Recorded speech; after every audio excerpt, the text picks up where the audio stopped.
As Jesus was walking along, he saw a man who had been born blind.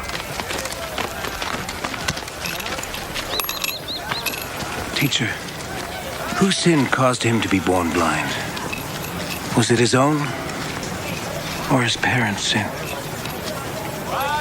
His blindness has nothing to do with his sins or his parents' sins.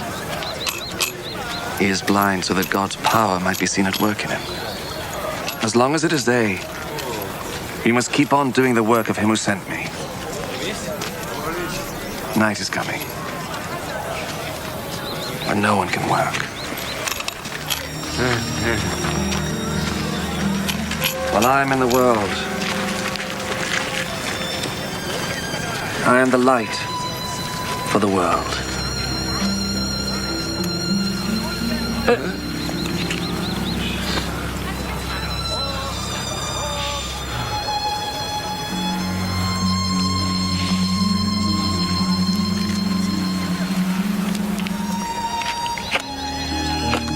After he said this, Jesus spat on the ground and made some mud with the spittle.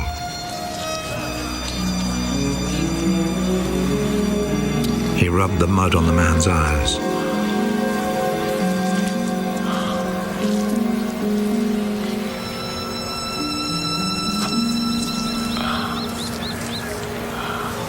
Go and wash your face in the pool of Siloam. This name means sent.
So the man went, washed his face, and came back, seeing.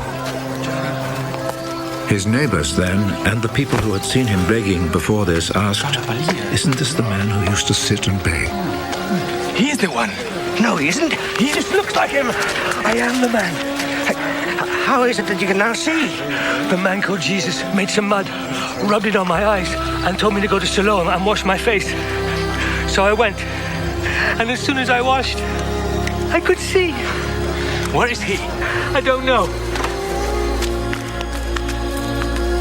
Then they took to the Pharisees the man who had been blind. The day that Jesus made the mud and cured him of his blindness was a Sabbath.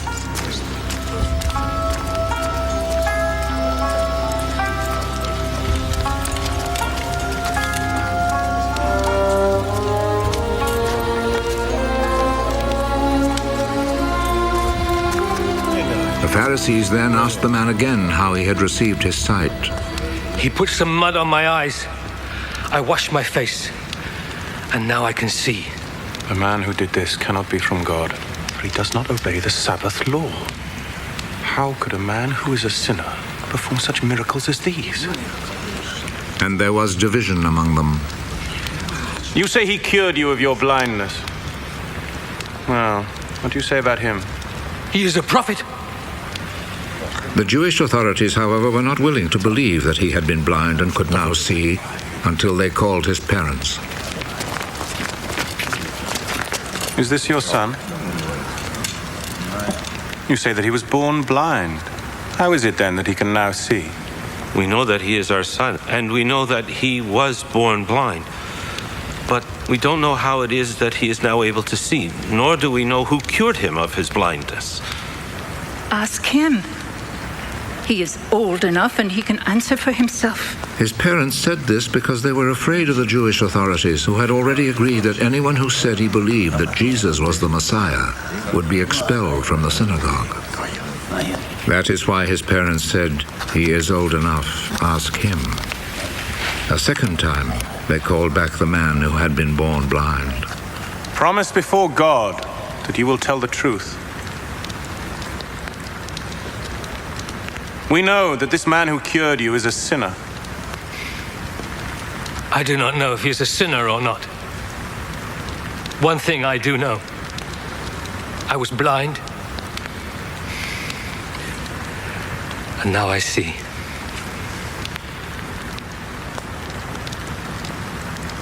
What did he do to you? How did he cure you of your blindness? I have already told you, and you would not listen. Why do you want to hear it again? Maybe you too would like to be his disciples. They insulted him and said, You are that fellow's disciple. But we are Moses' disciples. We know that God spoke to Moses. As for that fellow, however, we do not even know where he comes from. What a strange thing that is. You do not know where he comes from, but he cured me of my blindness. We know that God does not listen to sinners. He does listen to people who respect him and do what he wants them to do. Since the beginning of the world, nobody has ever heard of anyone giving sight to a person born blind. Unless this man came from God, he would not be able to do a thing. You were born and brought up in sin. And you are trying to teach us.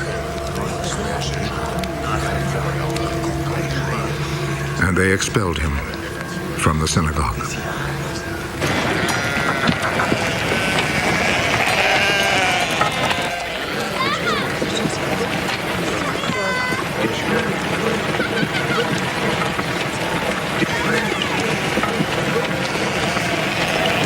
When Jesus heard what had happened, he found the man. Do you believe in the Son of Man? Tell me who he is, sir, so that I can believe in him. You have already seen him. And he is the one who is talking with you now.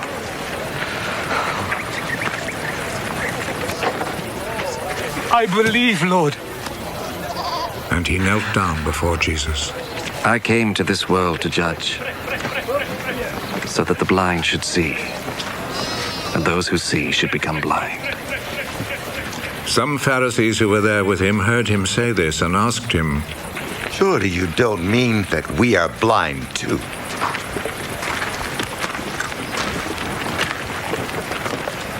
If you were blind, then you would not be guilty.